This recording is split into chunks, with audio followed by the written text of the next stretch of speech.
basically control whether that's in or out of the screen by clicking on the Manage Participants button. So when we click on the Participants button, we can see all the participants that are inside, and it also lets us have a count of the amount of participants that are in the call. And this is kind of helpful because if you're taking attendance or you need to know how many students have planned for, you can see the number really easily at the top of this screen. In this, you're gonna see who's muted, unmuted, who has their camera or does not have their camera on.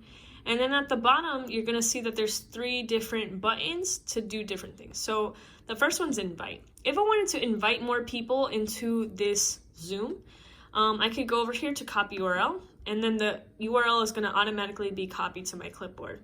If I wanted somehow to be linked to any one of these emails automatically, then I could just click one of these and it would take me to my browser. I'm not gonna do that right now, so I'm just gonna close this out. So that's the invite feature. Mute all.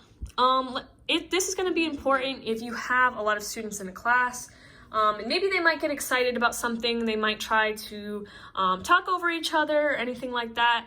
That can be kind of distracting or disruptive to whatever it is that you're trying to do.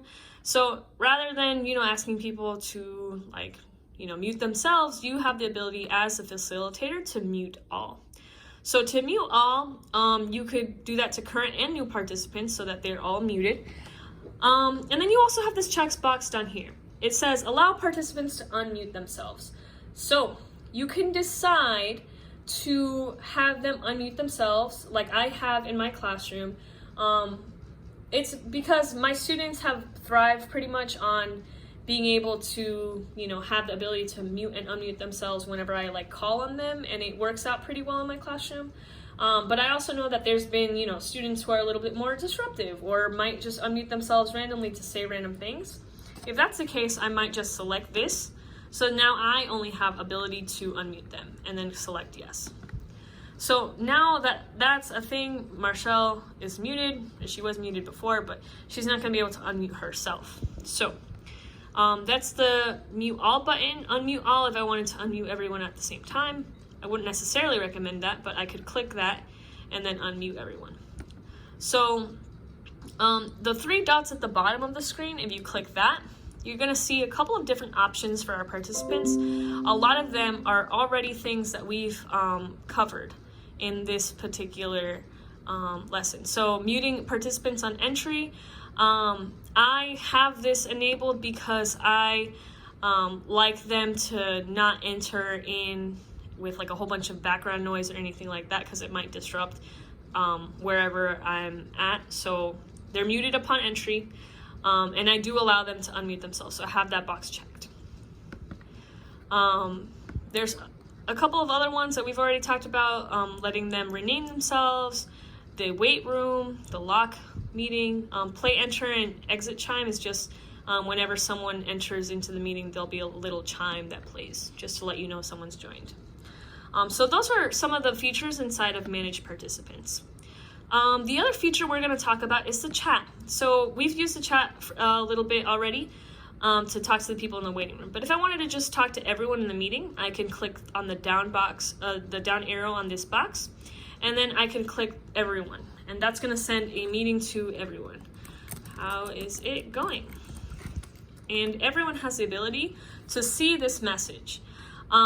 If instead I wanted to select a specific person to send a message to, I can click on that person's name, and you're going to notice that next to it in parentheses and in red, it's going to say privately. So it's going to only send a message to Marshall. And because it only sends a message to Marshall, she's only going to be able to see that, and then she's going to be able to send me a message back, and it's going to be private message. Other people who are in the call or are in the chat are not going to be able to see it. So that's a little bit about how to use the chat. If you look at the 3 dots to the side where it says more, you have the ability to do a couple of different things. So save chat. Let's say that you had specific instructions in your chat, or if you had some kind of brainstorm or anything like that, you wanted to save it, you can with this feature right here. Underneath where it says participants can chat with, this is something that I utilize to kind of manage the chat in my classroom. So participants can chat with host only, and that basically means that they can send me messages, but let's say there was another participant inside this call, they would not be able to chat with each other. And I did this to kind of limit distractions for class, so they can only message me for questions. So I'm going to kind of press those dots again so it kind of goes away, or just close this up. Nice. So let's say I'm trying to kind of facilitate our conversation. I've muted all of my students. I'm going to click mute all.